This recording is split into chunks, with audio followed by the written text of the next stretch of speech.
ஆண்டவரே, ஒரு வார்த்தை சொல்லும், என் வாழ்வு நலமடையும்.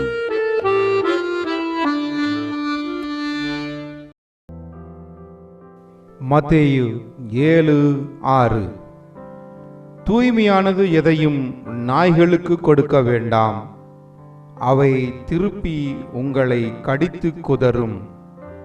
மேலும் உங்கள் முத்துக்களை பன்றிகள் முன் எறிய வேண்டாம், எறிந்தால் அவை தங்கள் காலால் அவற்றை மிதித்துவிடும்.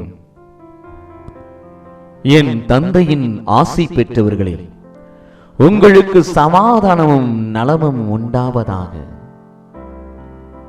என் அருமையான பிள்ளைகளே, தூய்மையானது எது? வெளியேறப்பட்ட முத்து எது? தூய்மையானது என்பது கடவுளுடைய வார்த்தை. தூய்மையானது என்பது கடவுளுடைய வார்த்தை.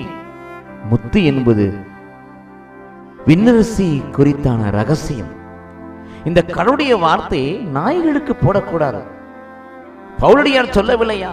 கெட்ட ஊழியர்களை, போலி இறைவாக்கினர்களை, கள்ள தீர்க்கதரிசிகளை, சதுசேய பரிசேய மனநிலை கொண்டவர்களை அவர் நாய்கள் என்று சொல்லுகிறார். ஏனென்றால் சட்டம் தெரியும், சத்தியம் தெரியாது. சட்டத்தின்படி அவர் வாழ்பவர்கள், ஆனால் சத்தியத்தின்படி அவர்கள் வாழ்பவர்கள் அல்ல.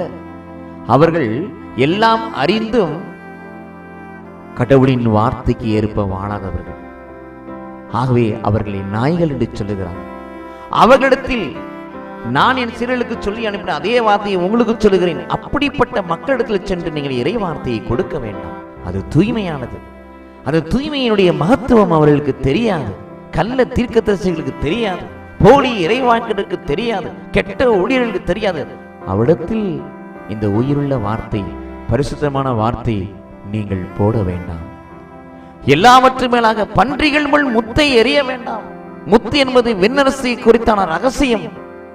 சட்டம் அறியாத, சத்தியம் தெரியாத பன்றிகள் முன் நீங்கள் கொடுப்பீர்கள் என்று சொன்னால், தெரிவிப்பீர்கள் சொன்னால், அதன் மகத்துவம், அதன் மகிமை அறியாதபடி அதை அவர்கள் பீரிட்டு போடுவார்கள், பன்றிகளைப் போல. ஆகவே யாருக்கு எதை கொடுக்க வேண்டும் என்பதில், யாருக்கு எதை தெரிவிக்க வேண்டும் என்பதில், யாருக்கு எதை போதிக்க வேண்டும் என்பதில், யாருக்கு எதை சொல்ல வேண்டும் என்பதில் நீங்கள் கவனமாக இருக்க வேண்டும். அந்த கவனத்தை கொடுப்பவர் பரிசுத்த ஆவியானவர். பரிசுத்த ஆவின் துணையோடு, பரிசுத்த ஆவின் ஆற்றுதலோடு, பரிசுத்த ஆவின் ஆலோசனையோடு நீங்கள் செயல்படுங்கள். அந்த ஆவியானவர், பரிசுத்த ஆவியானவர் உங்களை வழிநடத்துவார். அப்பொழுது நிச்சயமாக நீங்கள் தூய்மையானதை நாய்களுக்கும், வெளியேறப்பட்ட முத்துகளை பன்றிகளுக்கும் போட மாட்டீர்கள். அப்படிப்பட்ட நிலை இதுவரை இருந்திருக்க முடிச்சால் அதை தூக்கி எறிந்துவிட்டு என் வார்த்தையின்படி வாழுங்கள். கடவுள் உங்களை ஆசீர்வதிப்பாராக.